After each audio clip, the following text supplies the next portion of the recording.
I have now resumed the practice of dressing as a man, and have put off my woman's dress. Why did you take it? Who made you take it? I took it of my own free will, with no constraint. I prefer a man's dress to a woman's. You made an oath, Jeanne. You swore to never again dress as a man. I never meant to swear that I would not resume the practice. Why have you done so? Because it is more lawful and suitable for me to return to the practice of wearing a man's dress, being always among men, than to have a woman's dress. I have resumed it because a promise made to me has not been. How is he? Hour 3, doing well. Are we still in 18th century Hungary? No. His connection is so stable, he's jumped between a few ancestors today. We're in 15th century France now. Turns out he's related to one of Joan of Arc's executioners. Surprise. Eileen, yesterday Vidic asked me to help him work out some of the bugs in his audiovisual renderer, and I told him... No. Come on, Satish, not you. It wouldn't be permanent. A few months at most. Months? That will kill every ounce of momentum we have. It won't, I promise. Honestly, I think this could help us. If I can get a look at what these people are doing, we could... Come on. He's trying to pull you over to his side. Don't you see that? He's luring you with quick victory and prestige. That's not what this is about, honestly. I need to get back to work. Eileen, I'm sorry. Do what you must. I'll survive.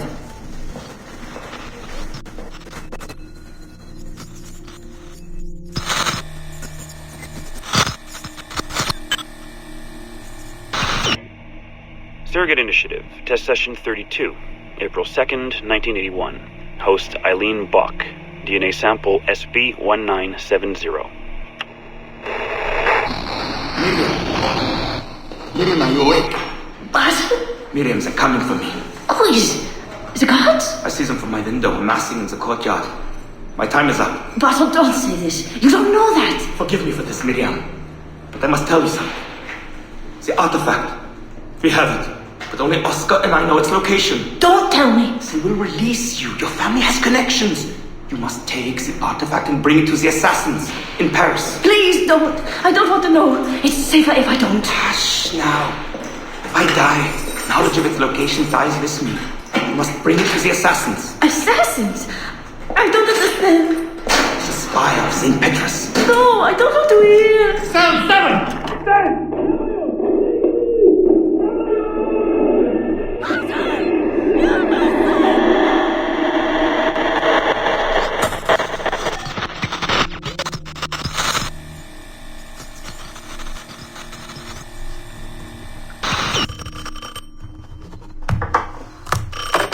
Hello? Eileen, hi. It's Carl. Carl, I know it's you. Sorry, you just sound exhausted. Did I wake you? No, I've just been busy. It sounds like it. I'm just a little tired, that's all. No, I mean, your project sounds fascinating. Your colleague, Dr. Warren Vidic, he called me recently and he told me what you've been up to. He what? Warren? Yeah, he told us about your research, memories, ancestry, all of that. He even asked if we'd be willing to come in and... No! Jesus, no! What the hell is he doing? Eileen, it's okay. We signed some papers, non-disclosure stuff. No! He's trying to fuck me over! Damn it! Eileen, we just talked about my mother, just like you and I did. World War II. That's all. It's the artifact. The what? Carl, if he calls you again, you tell him you work through me, okay? That's it. Vidic has been a pain in my ass for years, and I don't need him getting all the glory for my 2 years of hard work. All right. So how should I go about this? I mean, the wheels are in motion. I don't know. Just go through me if he contacts you again. Please? All right. You'll do that? Of course. Yes. Thank you, Carl. I'm sorry I was short with you. I've just been exhausted. That's all. It's all right, hon. Just take care of yourself. Morning, Eileen. We're almost ready. Just a few more adjustments. Okay. I had the team do some research on this artifact we've been chasing, and it appears the Third Reich actually found something matching its description sometime in 1940. Eileen, are you all right? Sorry, yeah. I'm fine. Just a little scattered. Vidic called my ex-husband last night. He wants to put him in the Animus. To find the artifact before us? Exactly. Well, it would be fast using Vidic's Animus. And maybe that would get us back to our original work. Satish, if we let that happen, then all our money dries up. Lillian is paying for us to find the artifact, not improve our methods. Do you understand? Right, of course. I'm sorry. Let's just burn those bridges when we cross them. Are we ready? Yes, just a few more adjustments, Senorian. I made a small change to the genetic input modulator. I'm hoping that buys us a few more minutes. Even a few seconds would be nice. I'm ready. All right, settle in.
Okay, it's been a few weeks since the last recording. Sorry about that. Of course, I guess it's just a few seconds for you.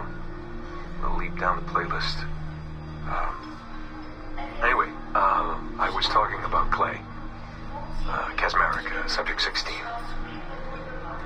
So, when I fell into a coma back in Italy and woke up in the Animus Black Room, it was, so calming. It felt like I had woken up into a dream. A haze. A dream where none of this mess had ever happened. Felt like I should just be getting ready for another day of pouring drinks at bad weather and another day of complaining about being between girlfriends and wondering what the hell to do with myself. But when I saw Clay just sitting there, it started to come back, you know, piece by piece. And when he told me about Lucy, I fuck, you know, it.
researchers looked into the life of Altair Ibn Lahad, hoping to find a biography that might serve as a positive role model for Abstergo's global outreach programs. Unfortunately, this renegade assassin proved to be no such thing. In much of his footage, we see a man gleefully flouting some of his culture's most entrenched taboos with an arrogance that borders on messianic. Altair, no! This is not our way! To burn a man's body is forbidden! Many of our researchers felt that the arguments articulated by Altair's rival, a man known as Abbas, were clearer and more cogent than any we heard from Altair. I've recently put in a request that more effort be dedicated to locating one of Abbas's descendants, if any exist. It's clear to us that Altair's transgressions were the primary motivation behind the ultimate dissolution of his despicable order by the middle of the 13th century. We therefore strongly recommend a pass on this property, in favor of a more agreeable and inspiring figure from this era.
Initial reports gave us hope that Enzio Auditore would serve as an ideal candidate for future Abstergo projects. His charisma, sexual magnetism, and wry humor gave him all the qualities of a leading man. However, his corruption by the Assassin Order robbed him of these qualities as he fell deeper and deeper into a spiral of revenge. Enzio was frequently known to articulate a passive acceptance of evil. He was also a man of ugly contradictions, one who preached free thought, yet traveled well beyond his home country to proselytize his corrupted creed, just as he's doing here with this impressionable Chinese girl. Notice, too, that in his gestures and bearing there is still something of the old lecher in him. Enzio's entire personality is built around pure demagoguery, claiming his philosophy is about love when violence and coercion are his primary means of tackling problems. We have therefore come to the conclusion that Enzio Auditore da Firenze would be a risky character to develop.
Surrogate Initiative, Test Session 27, October 21st, 1980.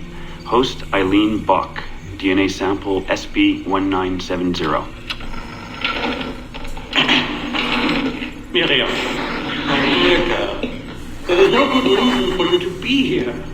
But your intransigence requires that I detain you until you give me information I can act upon.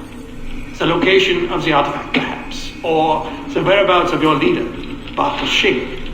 Just a little something to give Minister Goebbels some encouragement that we are on the right track. How about a nice hug? He looks so sad in all his photographs. Yes, he does, doesn't he? Perhaps you could pay him a visit yourself. He likes beautiful women. Actresses, musicians. Pirates? That's right, pirates. Pirates of the Edelweiss. Isn't that what you kids call yourselves? It's very amusing. And illegal, of course. Breaking Hitler's laws is half the fun. Oh, I imagine so. I imagine you were having a wonderful time just before we captured you and your insurgent friends. And that's the end of it. Damn it. Why can't we sustain the signal for more than just a few minutes? I need to relax. That's not the issue. This is dangerous work.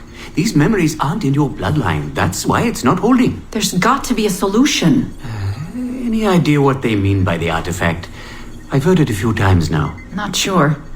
I don't think Miriam knew either. Not much comes into her mind when she asks about it. But she's protecting the other members of her group, the Edelweiss Pirates or something? Yeah. Bartel Shink. Have we looked him up? No, we can. We should. Put your intern on it. Right. High priority. Yeah.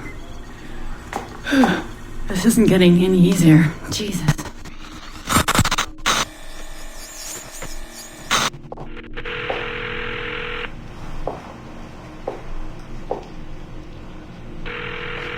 Hello? Hi, Seamus. It's Mom. Hey. How are you? Dad!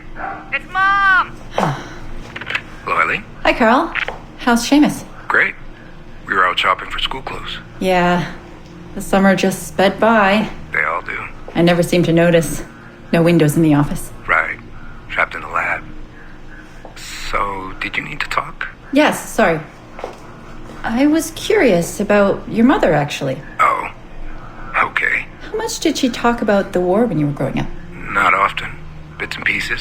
Why? I was doing some research last week about World War II, and something came up about the Edelweiss Pirates, or the Navajos, and your mother's name popped up. Really? That's an odd coincidence. Does any of that ring a bell? Yeah. Mom ran with that group while the war was on. There were a group of kids who wanted to avoid the Hitler Youth programs, but in later years they escalated their activities to, bigger ideas like vandalism and sabotage. But why Navajos and pirates? Just some of the names they used. Navajos, Edelweiss Pirates, you know kids. There were little pins, little white flowers. I may still have hers. That's interesting. And this is for work? Researching my mother? Not exactly, but... Sorry, I can't talk about it. Right. You never could. Hey, don't. I didn't mean to be flippant. No. Don't mind me. All for the greater good. I like to think so.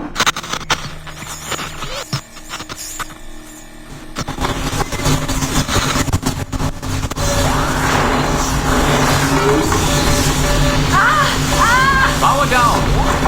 You all right? Damn it! 5 months of this bullshit! We're floundering. Take it easy, Eileen. You're just stressed. I am not stressed. I'm frustrated. I'd like to go again this afternoon. No. There is no reason to rush this. We're hardly rushing. We're running into the same wall over and over again. Why can't we push through? Why can't you keep me in Animus longer than 2 minutes? Because surrogate genetic memory data is fragile. The EEG is exploding and your brain is doing too much work. The longer you stay in, the more damage it does. It's even possible that... Possible that... It's possible the memories we're digging into could eventually overwrite your own. Like information on a tape drive. There's just not enough space in your head to do both. Here I come to save the day! Good afternoon, all. Did you invite him? No. But you did. Remember? That was months ago, Warren. What do you need? I wanted to stop by. check on your progress. Well, apparently it's still too dangerous to keep me under for more than a few minutes. I always suspected that would be your biggest hurdle. The genetic memory sequencing is the easy part, if time-consuming. But the replay, that's something else. Yes? Let's think this through. My subjects are diving into their own genetic memories, so the information is already encoded in their heads. Which means the Animus has less work to do. Less computing, less parsing. Right. So to get your surrogate data working, to let people experience foreign memories, it'll take a hell of a lot more processing power than anyone has. Even Abstergo Industries. Ideally, we'd like to build an external processor that mirrors as many brain functions as possible. Something to handle the calculations. But the cost and upkeep of that would be astronomical. Let me see what I can do. I have some sway with Lillian. We won't build Rome in a day, but if we focus on the pretty buildings first, maybe we'll achieve something. Thank you, Warren. Till next, folks.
Gentlemen, how do you find it here?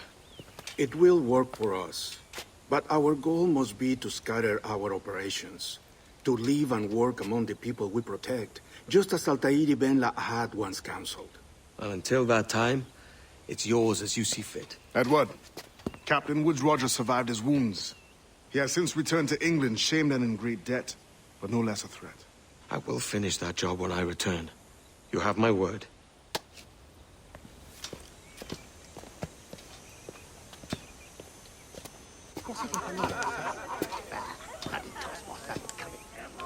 Evening, Anne. Edward?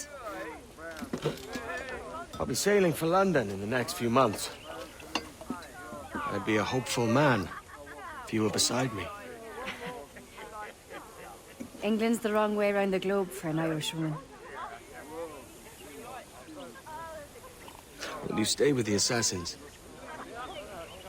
No, I haven't got that kind of conviction in my heart. You? In time, aye. When my mind is settled and my blood is cooled. Sail ho! Coming into the cove!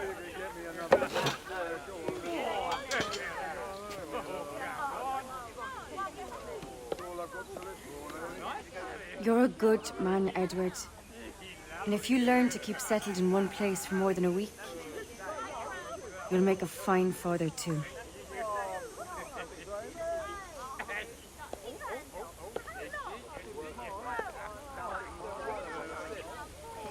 Of all the money that I had, I spent it in good company,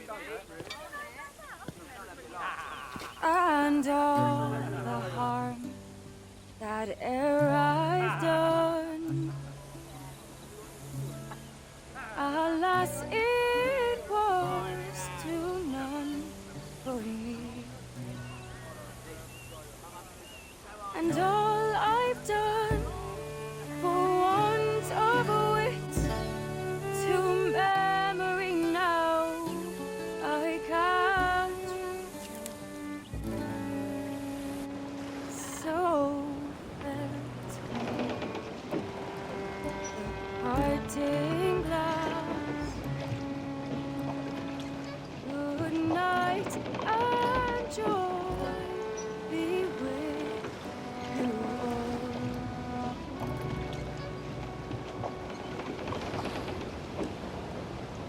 Oh, here I had, they're sorry for my going, and all the ere I'd loved, they wished Loose all and trim sharp to the wind! But since it falls unto my lot that I should write and you, I'll gently and softly call. Good night and joy be with you all. Good night and joy be with you all.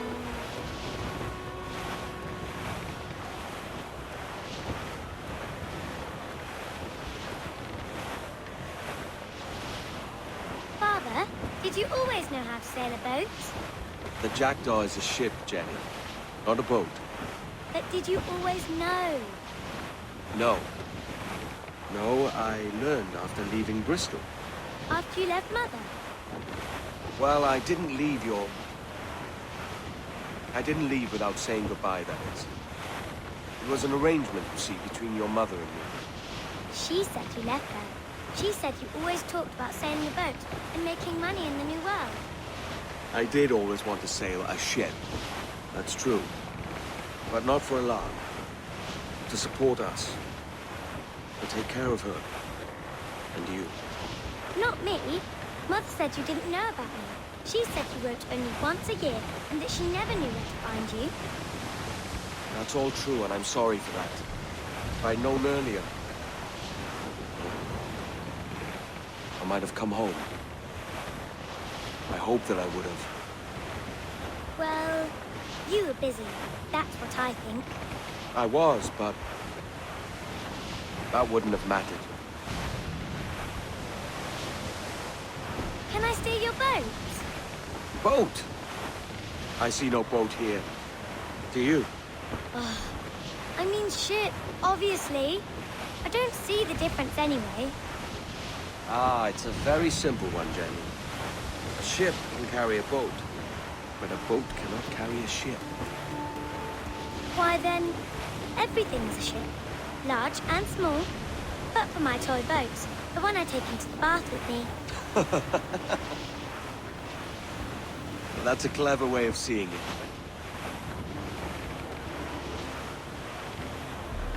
Is it hard to talk about Caroline, Jenny? About your mother? No. She passed some years ago. I miss her, but it's all right. Was she in pain? I don't know. I don't think so. She was very happy for quite some time. Then, not so happy. I didn't see her much after that. Then, she was gone. I'm sorry. I'm sorry I wasn't there for you. It's all right. You're here now. And we're on an adventure. Only a little one, I hope. I can't handle too many more surprises. You think we'll see a whale? Yes, there's a very good chance. And what about pirates? Will I see pirates? No. Not much chance of that, I think. Oh, that's rather sad. I should have liked to have seen one. I'll tell you what, Jenny. As soon as these winds die a little, I'll let you steer the Jackdaw. One little trick at the helm before sundown. Yay!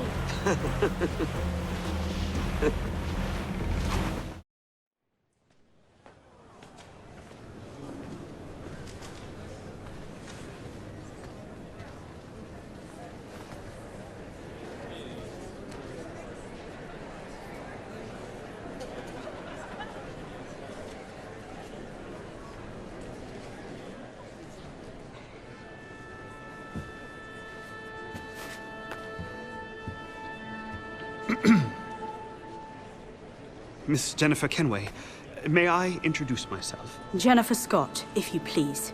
I'm sorry, My daughter was raised by her mother, Caroline, until she passed away some years ago. Jenny prefers to use her surname to mine. Please forgive my ignorance. I will. She may not. Father, help me. This little rascal, however, is a Kenway. What's wrong, Hafen? I can't see the stage. Up we go. How's that? Fine. But won't your arms tire? Hey, I'm not so old as that. But if they do, then we shall quit this posh gig and go and meet your mother for some chocolate and whites. How's that sound? Yes, please. Okay, hush now.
you.